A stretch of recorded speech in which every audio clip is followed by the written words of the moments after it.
Welcome back to Casual Bias Rugby, the fan forum. And we're going to do this weekly because we brought it up last week.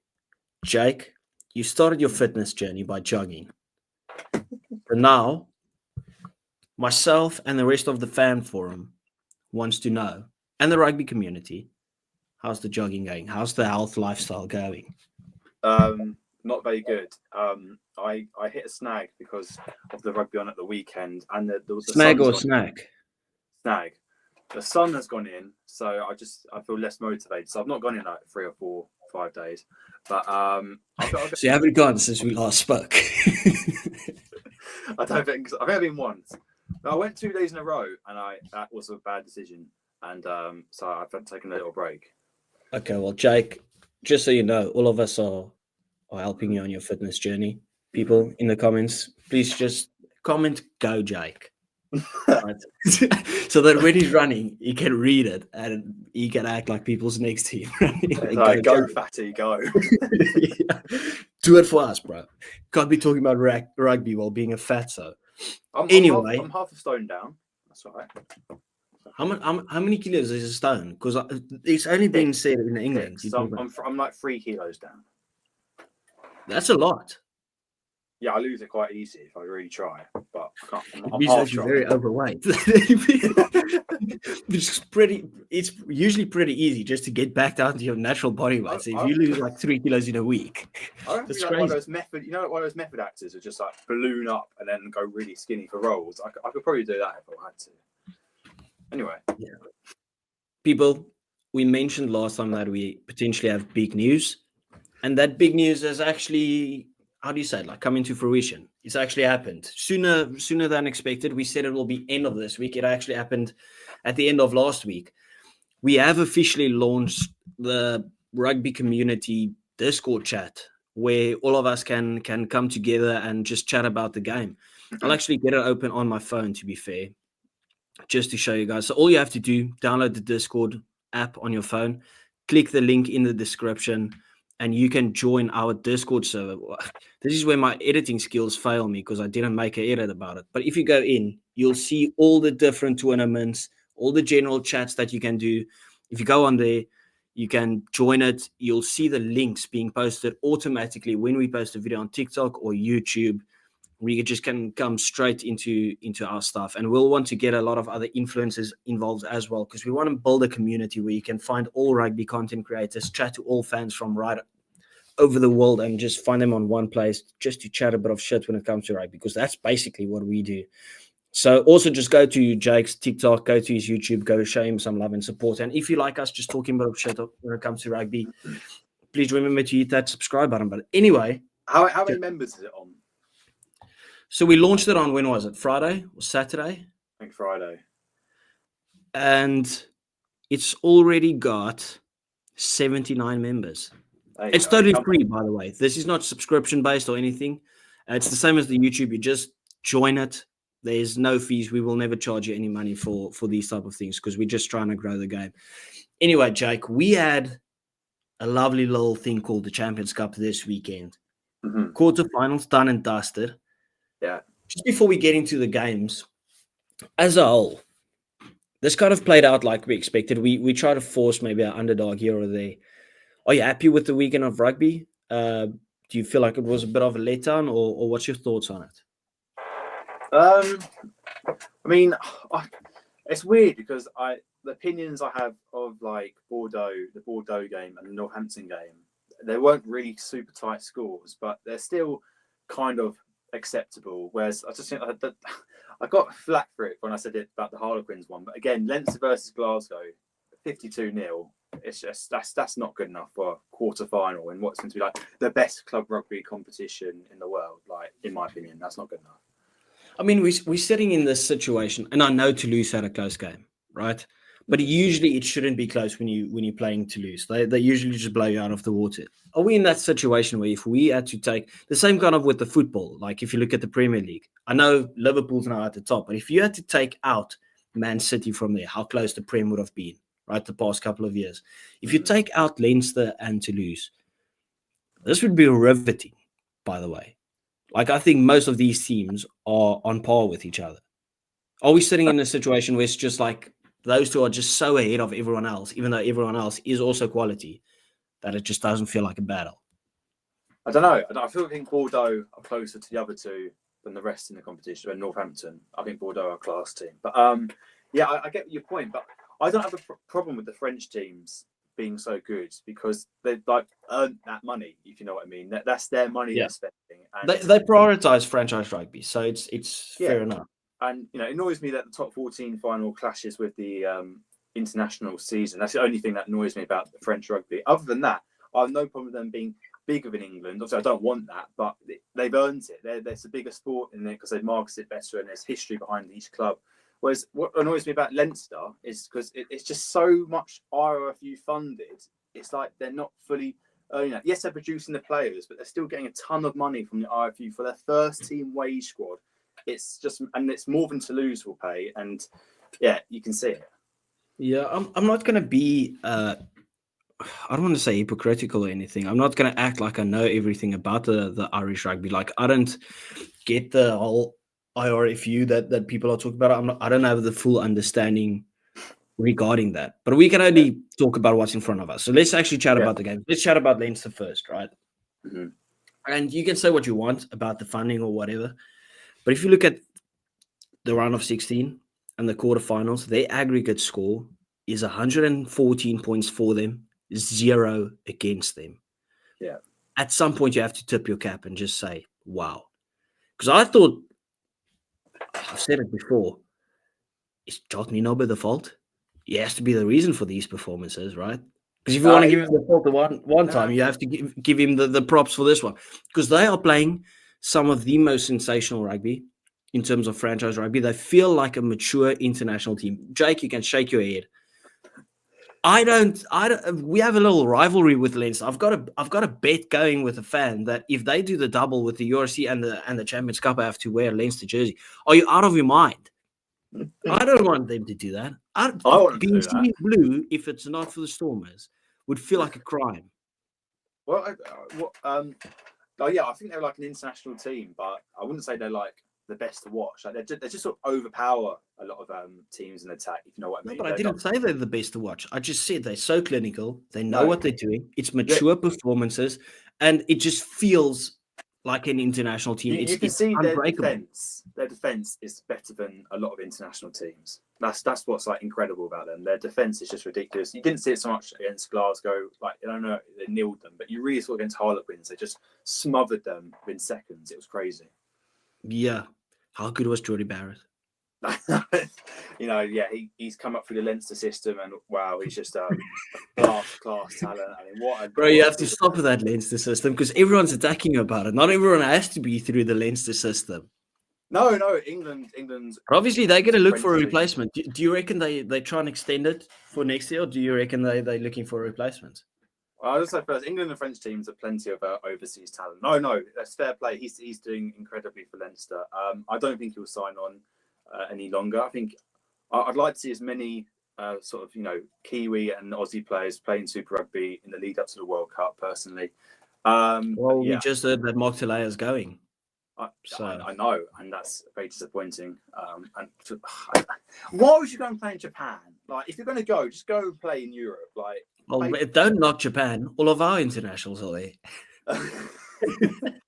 You know what I mean? Like, go to Toulouse or Bordeaux and try and win a Champions Cup. What is it to win in Japan? Is the money really better in Japan than France? Like, I don't understand it.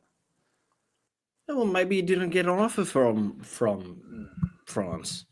I mean, the thing is with New Zealand, Mark Talay is insane, by the way, right? Yeah.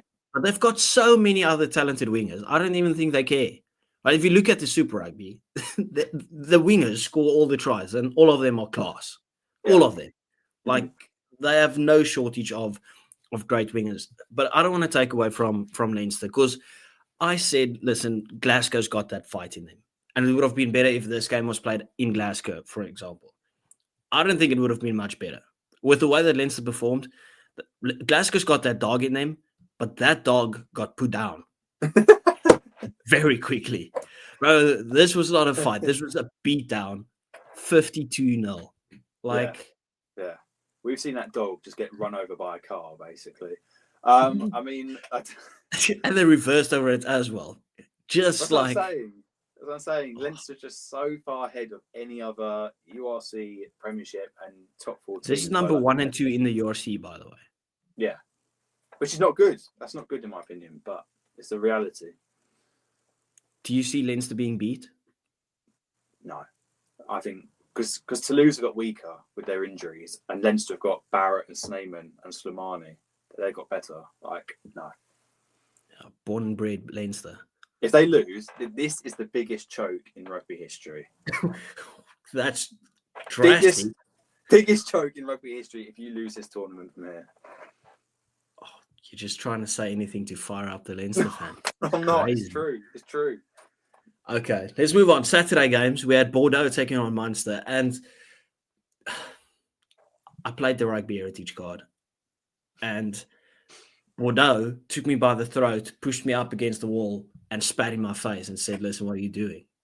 That's basically what they you did. look so happy about it. I mean, yeah, I know they had a fast start, didn't they, Bordeaux? They got like 2 or 3 tries pretty early on, and Munster could never really come back from that. Yeah.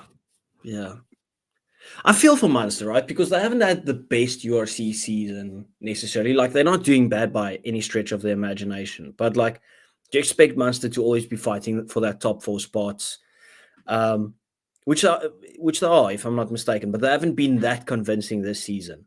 They've had a lot of really injuries. well in the Champions Cup. Like, they've exceeded expectations. I thought they might drop out in the group stages. Went past that.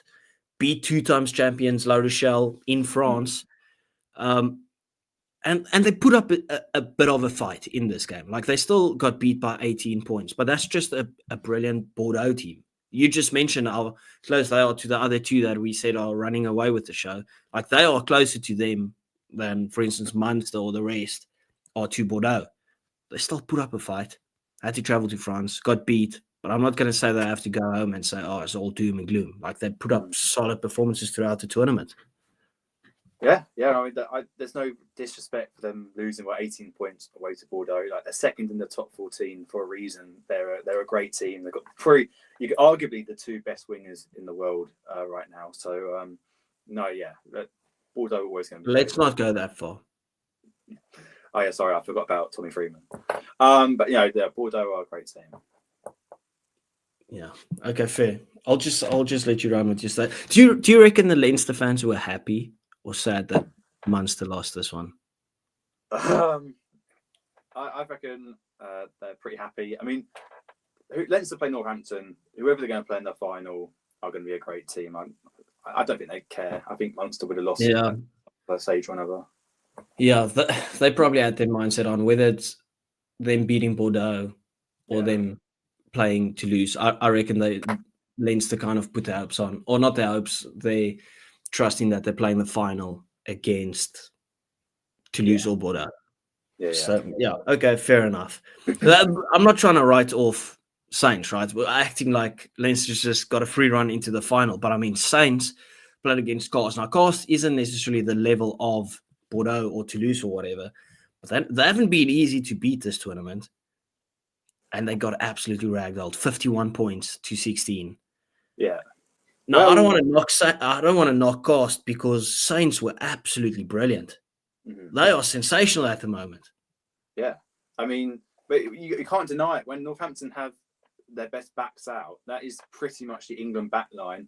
They were probably the best attacking team, one of the best attacking teams in Europe last year. Definitely the best in England. They are a quality outfit, and they've been having key injuries in this season, which has helped them drop down to 8th in the Premiership. But when they're fit and firing, they're still a really good team to watch. I mean, George Furbank, this is his first game back since getting injured against the Bulls, I think in December. He came on like 4 minutes on for George Hendy, who's another great player, got injured, and he was great, immediately great. Yeah. That's why you should start for England.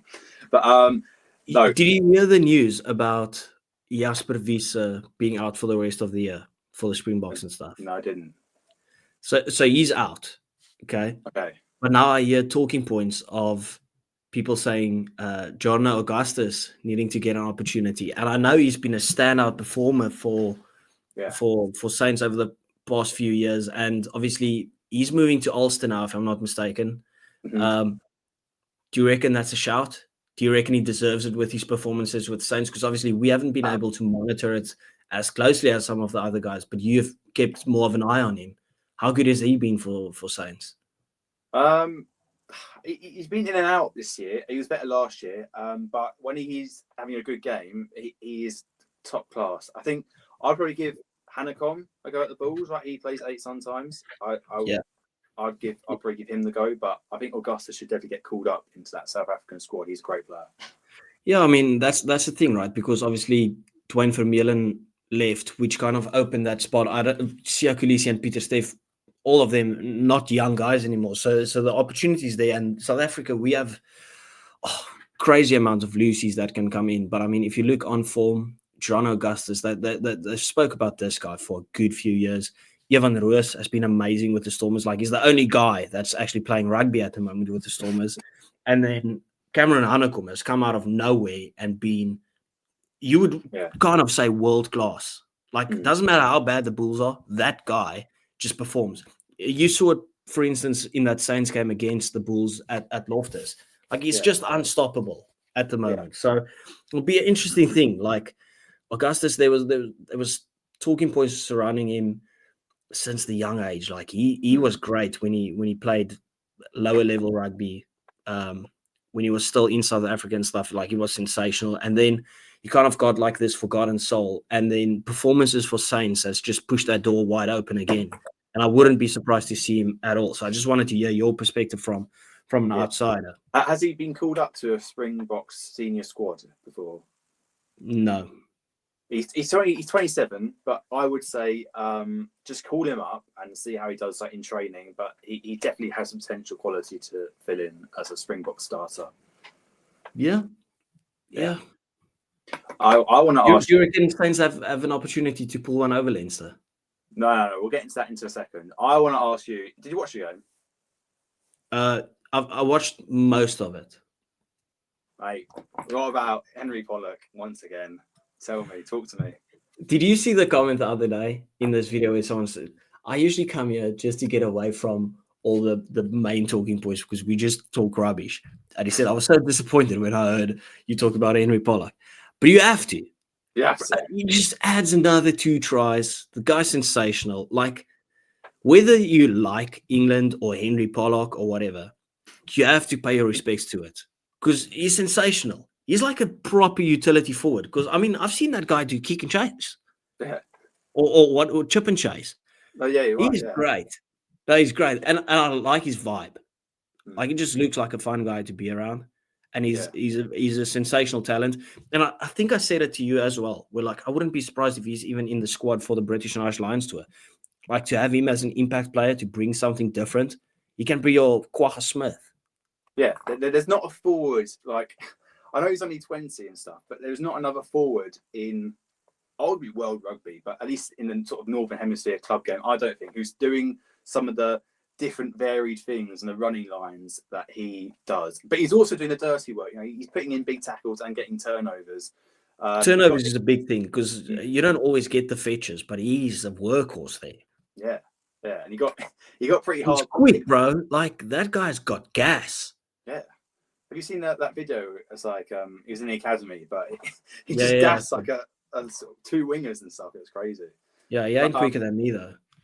But people criticizing his attitude, but then no one's talking about the sort of way a lot of cash people putting some dirty shots on him and tries to start fights with him off the ball and like. But why is his attitude being brought into question? Has he done stuff that?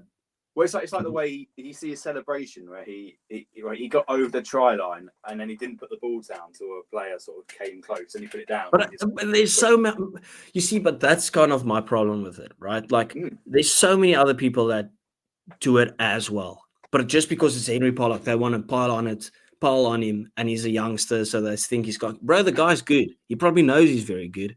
He's just chilling. Like, so many guys take the ball and they just wait, catch a breather or whatever, and then they dart the ball down, have another guy chase them back. It happens all the time. I don't know why they are just piling on him for that. That's stupid. Yeah. Right? I'm not the biggest England fan or anything, right? Like, I'm not going to sit here and say, oh, Henry Pollock's the best player in the world, but you have to give credit where it's due. I'm not the biggest Leinster fan in the world because they're very good, but when you're playing great rugby, you have to give them credit for it. Like, come on. Yeah. Enough with this bullshit. Like, it's the one thing, like, acting cocky, but when you back it up, it's just like fair play to you. And at the end of the day, he's put down the ball slowly and then done a little celebration. 52,000 people have liked that on TikTok. Kids are going to watch the games to watch Henry Pollock with a little black head tape around their heads. Like, he's changing the game and doing more for the sport than a lot of veterans have done. Yeah. No, I almost said something very stupid. I almost compared the guy to Cristiano Ronaldo. But like, let's not go that far. But like, his attitude was always brought into question from a young age. I mean, look at the career that he had. Like, there's nothing wrong with knowing you're good. We want to talk about characters in the game. How about you embrace characters in the game? That's what's growing the game. Henry Pollock is good for the game. I don't know what the people's issue is. Like, you know what he's a bit like? He's a bit like. Does everyone need to be this humble guy where you hug each other after? No, do your celebrations. That's what gets it going viral. That's what has people watching the game. And in the end, like, our sport needs viewers.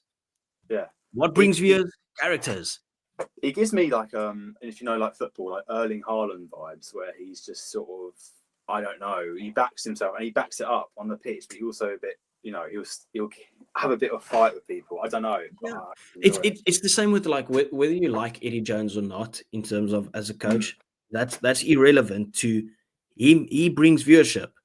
Yeah. How many eyes did he not get onto the game when he got announced as the England coach, or when he got announced as the Wallaby coach again? This love story, and then his stuff goes viral when he speaks in a press conference and they ask him a plain question and he just pops off and absolutely crashes out on people. Like, it's characterism. I don't care. I like it. I want more of it. I want coaches to sit there in the press conference and say, "Oh, we just got absolutely shafted by the ref." It's great.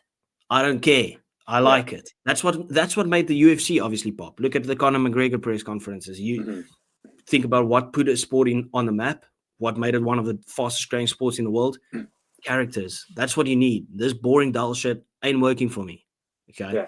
I think if you're an old rugby fan and you're getting more annoyed at a celebration in rugby than like cash players hitting him in a ruck, and you're okay with that, I think you need to rejudge your rugby morals personally.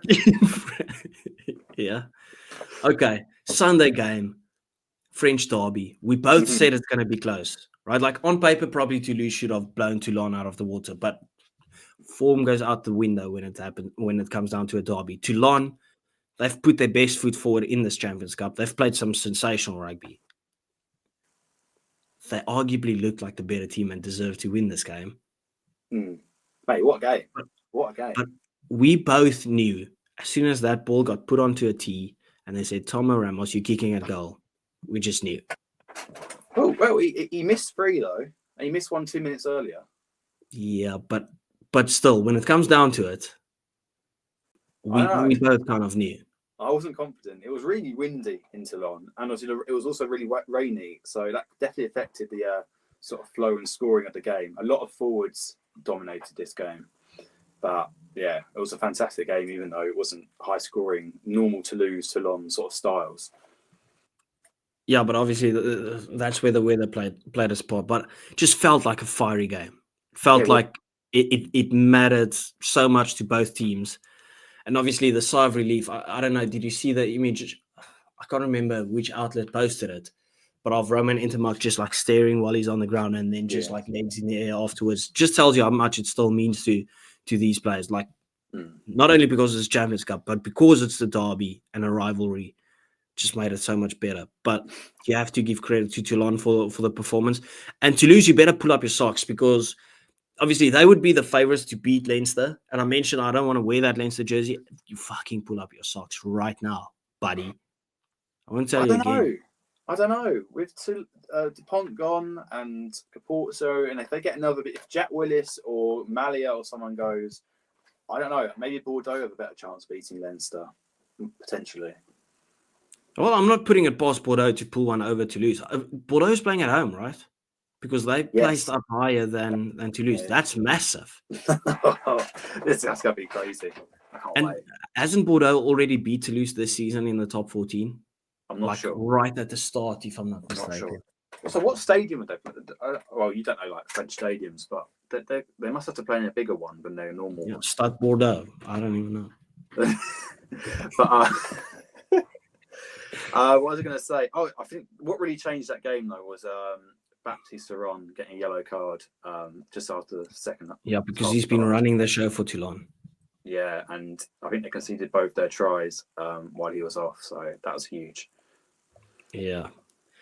Well, obviously you can only play what's in front of you, but like Toulouse has had to play without Dupont, where he properly pulls all the strings for that team. Yeah. And they won't see him, obviously, for the rest. Do you reckon, when's the return date for Dupont? I reckon he won't even be back for the start of next season. He'll be back probably October, I reckon. I guess so. You reckon he'll be ready for the internationals only again? I think he'll be coming back around then, if I had to guess. Of course, he's coming back for that Springbok game. Twat. Oh, I hope he doesn't miss that. You want to see the best. No, always. Like I've always said it. Like even though we've won the World Cup and stuff, I want us to have no caveats surrounding that. That's why I enjoyed this World Cup, because we played the strongest teams. But the caveat is obviously we lost to Ireland. Right? I want to win a World Cup where it's like the best Welsh team was there, the best New Zealand team, Australia, France without injuries, and it's this. We regularly beat you at home, even. Load of rubbish. Anyway, but if they take a B team to New Zealand, France, play your B team in the Stade de France. Do it. No, you see, this is where the ego comes in, because I really want to win that game. Like, they don't care about that one, which irks me, because I want them to care about it. I play their A team. And I'm like, the one part of me is like, everyone else that travels there, don't send your strongest team, except for the box, because I want to win. I like I want to stack pad it. Not stack pad it. Unsmack talks about if he can, he'd try and go and play New Zealand away, but it looks like Toulouse is going to be pretty busy, I feel like. Yeah, no, it won't happen, because we don't want to go into that discussion or anything. But the thing is, like, I want the box to give our best shot every single time, because the franchise rugby in South Africa, like, it's big, but it doesn't come close to what our international stuff is. Like, international tickets get sold out like this. People support from all over. And that French game, obviously there's this heated thing between South Africa and France. Well, in our country, right? Like, we want to beat them. We want to beat Ireland. We want to beat England. If you put out a shit team against them, bro, you'd be hearing it. You'd be hearing us scream from here. Like, it wouldn't be nice. Yeah. When was the last time France went toward you? We're getting very off topic here. I think they came here in 2017. Oh, too long. Or something. I don't even think they've played. Maybe they have played us under Rassi. I think we won it with the Bongi Manambi driving maul. I think that was the last time that they came here. Like, we just scraped over the line. But that was not the same French team as it is now. That by no stretch of the imagination. They haven't been here for a very very good while. Sorry? It wasn't even the same South African team though, to be fair, was it? No, that was literally in the rebuilding phase. That came after our heavy dry patch of form. Just disgraceful. Like, I've wiped out 2016 and 2017 from my memory. I can't remember. What I don't remember having record losses against New Zealand. I don't remember losing to, who was it? Was it Italy? I don't remember any of that. Yeah, guys, rate Divon's acting there out of a 1 to 10. Tell us what you thought of that. But yeah, I've wiped out last year as well. I don't know who we played England last year. We beat Ireland. That was it. But anyway, should we go? So Toulon won, crazy game. Toulouse won. Sorry, crazy game. But they probably deserved it in the end. Yeah, it could have gone either way. it matched up to the expectations that we spoke about earlier. We knew it's going to be a fiery battle. We knew it's going to be close. But we both said Toulouse will get over the line. And that's basically just what they did. Yes. But they'll have to pull up their socks. The last two performances have not been great. Yeah. That wraps it up. Is there anything else you want to talk about? No. Mr. Casual? No, I want to get general rid of rugby stuff, Challenge Cup, URC coming out. No, but I'll speak about that tomorrow. This is only Champions Cup. If you want to, we can. If you want to, we can film tomorrow again, and then we can chat about it all. Who are you talking about it with? Well, I'm asking you if you want to film tomorrow. What, URC? And we can chat about the Prem as well. It's business end of the season, so let's do that. Okay, everyone. Thank you for watching. Please remember to like and subscribe. Go to Jake, show him some support, and also remember to click the link in the. No new subscribers every time a fan forum drops. I watch it. Do remember to hit the link in the bio to join the Discord as well. It's a great way to build a rugby community, to get your perspective out there, to get your opinions out there, but also to support some of the creators out there. So we appreciate you guys, and we will see you next time. Bye-bye.